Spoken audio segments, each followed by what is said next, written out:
अगर मौजूदा supreme leader Ali Khamenei के बाद नेतृत्व बदलता है, जो कि जाहिर है बदलेगा ही, तो क्या अली रेजा अर्राफी जैसी कोई शख्सियत उस भूमिका को निभा पाएगी? ईरान में असली शक्ति राष्ट्रपति के पास नहीं बल्कि सुप्रीम लीडर के पास होती है। सुप्रीम लीडर सेना और रेवोल्यूशनरी गार्ड के सर्वोच्च कमांडर हैं।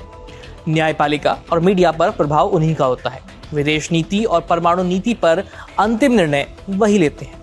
खामनेई ने सत्ता तंत्र को अपने नियंत्रण में मजबूत किया, रेवोल्यूशनरी गार्ड को रणनीतिक ताकत बनाया और पश्चिम खास करके अमेरिका के खिलाफ सख्त रुख बनाए रखा। ईरान में सुप्रीम लीडर का चुनाव सीधे जनता नहीं करती, ये फैसला असेंबली ऑफ एक्सपर्ट्स करती है।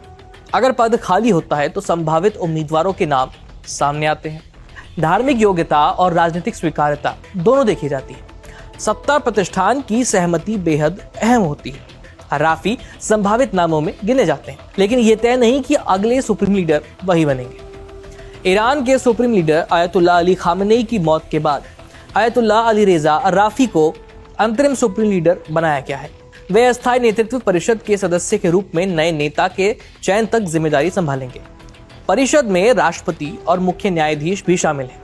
सरकारी समाचार एजेंसी ISNA ने ये जानकारी दी है। अर्राफी अब अस्थायी नेतृत्व परिषद का हिस्सा है और नए सुप्रीम लीडर के चुने जाने तक देश की जिम्मेदारी वही संभालेंगे। ईरान के नियमों के मुताबिक इस अंतरिम परिषद में राष्ट्रपति मसूद पेजेस्कियान, मुख्य न्यायाधीश घोलम हुसैन मोहसिनी एजई और गार्जियन काउंसिल का एक धर्मगुरु शामिल होता है।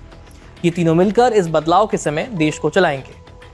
86 साल के खामनेई की शनिवार 28 फरवरी को अमेरिका और इजराइल के बड़े सैन्य हमले में उनकी मौत हो जाती है। इस हमले में कई सैन्य ठिकानों और बड़े अधिकारियों को भी निशाना बनाया गया। ईरान की इस्लामिक रेवोल्यूशनरी गार्ड कॉर्प्स यानी IRGC के प्रमुख जनरल मोहम्मद पाकपोर को शनिवार 28 फरवरी को इजराइल और अमेरिका के हमले में उनकी मौत हो जाती है, मार दिया गया। इसके बाद ईरान ने अहमद वहीदी को IRGC का नया चीफ नियुक्त किया है। ईरानी सरकारी मीडिया के मुताबिक वहीदी अब इस ताकतवर सैन्य बल की कमान संभालेंगे।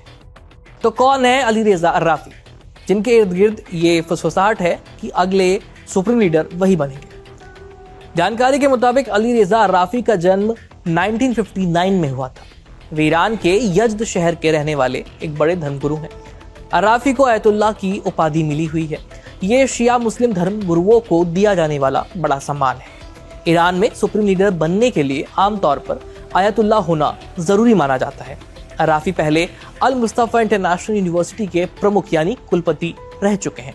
वे मेबोर शहर में जुमे की नमाज के इमाम भी रहे हैं। साल 2013 से वे कौम शहर में जुम्मे की नमाज पढ़ा रहे हैं। 2019 में वे गार्जियन काउंसिल के सदस्य भी बने। 67 साल के अर्राफी आयतुल्लाह अली खामनेई के करीबी बताए जाते हैं। अर्राफी पहले गार्जियन काउंसिल के सदस्य भी रह चुके हैं। ये संस्था चुनाव लड़ने वालों की जांच करती है और संसद के बनाए कानूनों की समीक्षा करती है। वे ईरान की धार्मिक पढ़ाई लिखाई की व्यवस्था के प्रमुख भी हैं, इसलिए देश की धार्मिक व्यवस्था में उनका बड़ा प्रभाव माना जाता है। इसके अलावा वे सांस्कृतिक क्रांति की उच्च परिषद और धार्मिक मदरसों के प्रबंधन से भी जुड़े हुए हैं। इससे पता चलता है कि उन्हें धार्मिक और राजनीतिक कामकाज का